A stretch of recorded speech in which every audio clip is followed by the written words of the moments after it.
Alright, hello. If you're watching this, you probably want to learn how to grow your art account on Instagram, and I personally have grown mine to over 20,000 followers. I'm not sure how much I'll have by the time I post this video, probably somewhere between 20 to 30k, but I did this all in the span of about a year and a half from actually starting to take it seriously. I've had my account for longer than that, but I was kind of just posting like whatever. But a year and a half ago, I made an actual effort to really try to grow my account, and so I'm gonna break down exactly step by step what I did to really start to see some traction on there and see some growth. It's definitely not easy, but it's not as scary as it seems like people make it out to be on Instagram.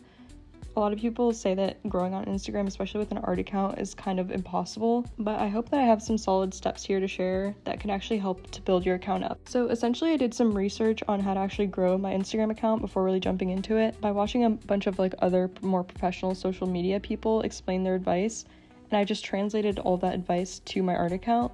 So essentially what they suggested was to use something called content pillars, which, hear me out, I know that might sound really like structured and intimidating, but it just means that you have a few central themes in your account. That way your followers will start to get to know what kind of stuff that you will regularly be posting, so they'll know to come back to your account to look for that stuff. So for example, on my account, I like to post a lot of Adventure Time fan art, and I also occasionally will post my original characters or character designs, and it's usually of food themed girls or like snail girls. So I'm usually posting somewhere in those topics and occasionally some animations. So I would say that those are my core content pillars, or the core few themes that I repeatedly will post. It doesn't mean that you have to stick to like a really solid style. I think that definitely helps just in terms of people being able to recognize your account a little bit more. If they see the same style repeated, obviously they're going to realize that it's you. But I think even above style is the actual content of the stuff that you're posting. So if you're really into like one certain fandom, then you'll definitely get a lot of core fans going to your account to see the fan art, even if your style does change a lot. I think that's totally fine. So what do you actually do to start to get traction on your account once you've picked some themes to start going with? Personally, when I started my journey to actually trying to grow my account at the time was pretty dead. I think I had like around 300 to 600 followers, and these were kind of just people I met through college and applying to colleges and stuff. But I didn't get much engagement in my posts because up until that point I didn't really care. But I wanted to start using my account to hopefully get some jobs or commissions. So I needed a way to gain some traction and start getting some new eyes on my stuff.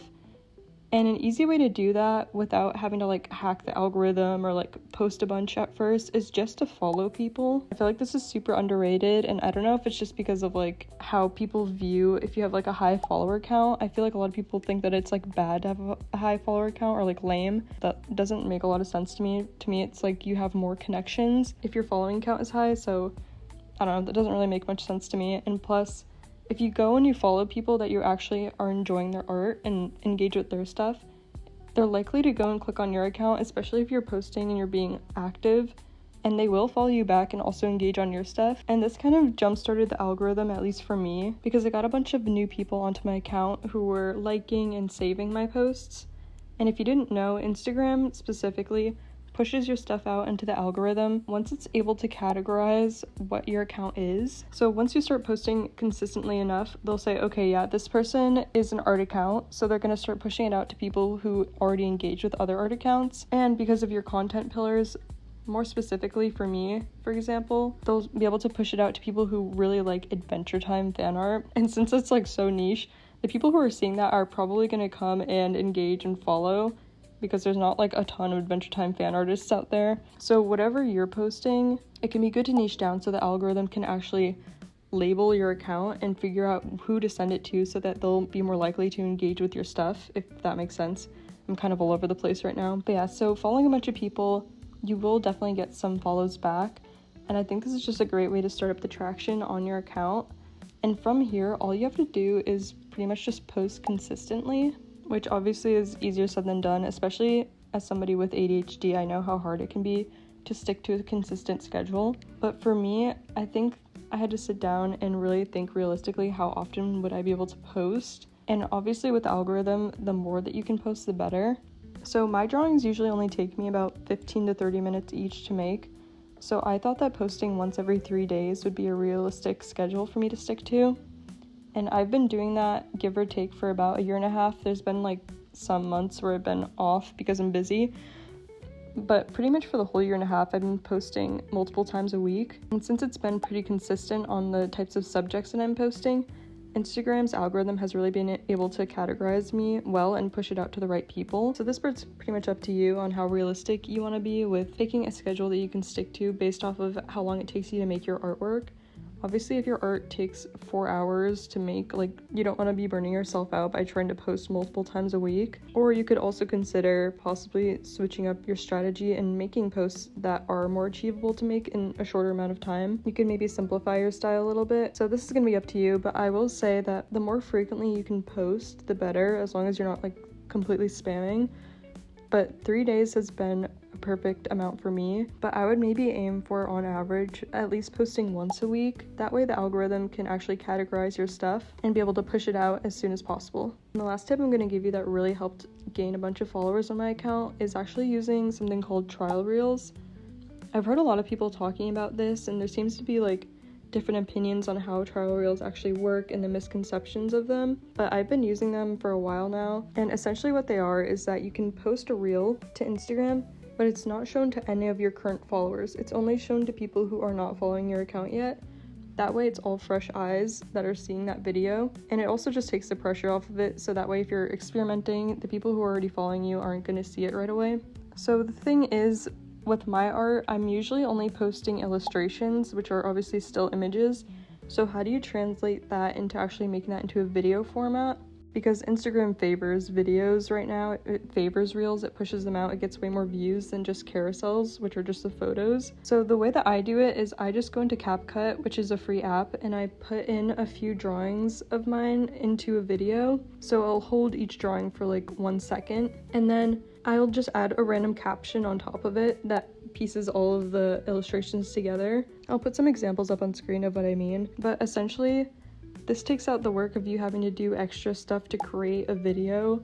Like, just focus on making your drawings and making your art, and then I just throw these videos together in CapCut in like 5 minutes, and that's just how I make my reels. Like, I can't really be bothered to do anything more than that to please Instagram's algorithm. So then I take these reels and I put them up as trial reels, and a hack is that if you take the video and you just pinch it in a little bit so it is like a few pixels bigger, if you make it a slightly different size each time, Instagram is going to see that as a completely new video, because if you're posting the same exact trial reel like over and over again, it's going to flag it as being spam. But if you just resize it, you can post it a few times and it's totally fine. So I'll usually take one of these trial reels and I'll post it like 5 times. And sometimes if I have extra time, I'll switch up the captions and stuff. But that way, underneath the trial reels, I can see which one does the best or if any of them are even doing good. And whichever one is doing the best, that's the one that I'll click and make public so that everybody, including my followers, can see it. And for me, when I make my trial reels public, if they're already doing well and they're already going viral, they go even more viral once I make them public to my followers. I've seen some people say the opposite, but that has not been my experience at all. Usually when I have a trial reel, let's say it's getting like 20,000 views as a trial reel, if I make that public, it'll usually triple or quadruple its views once it's public and everybody can see it. I think it's just pushed out to a greater audience, like, overall. But that's just been my experience with them, and trial reels and reels in general have brought in so many followers, and I haven't really had to do that much extra work. It's literally just dragging them into CapCut so I can actually make videos from my drawings. So I would say it's totally worth cutting out an extra like 15 to 30 minutes out of your week to try to make these trial reels, because these have definitely gotten thousands and thousands of new eyes on my stuff. And also, just a quick last thing is that I usually just add like 5 hashtags. I'm not sure if hashtags actually do anything. They might help with categorizing stuff, so I usually just do like hashtag art, character design, OC art, artist, and yeah, just like really basic stuff like that. I'm not sure if that actually helps or not, but that's just what I do personally. So those are my top tips on how I grew my art account. I would say it definitely takes a few months at the beginning of posting consistently before the algorithm is able to categorize you and actually start pushing you out there to new people. So definitely just try to stay consistent with it, because it will pay off in the end if you keep going with it and you stay consistent to your content pillars.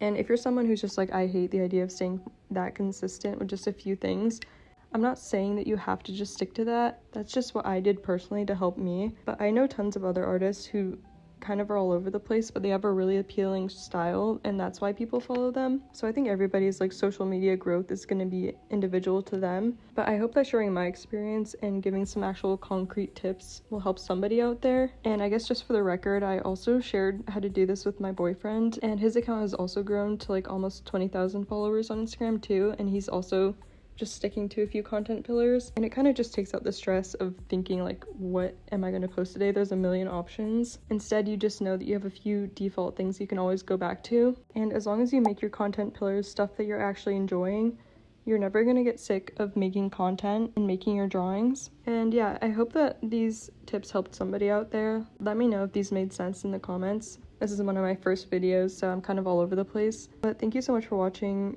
Subscribe if you want to. And I'll try to be posting more often about art-related topics. So I'll see you in the next video. Bye.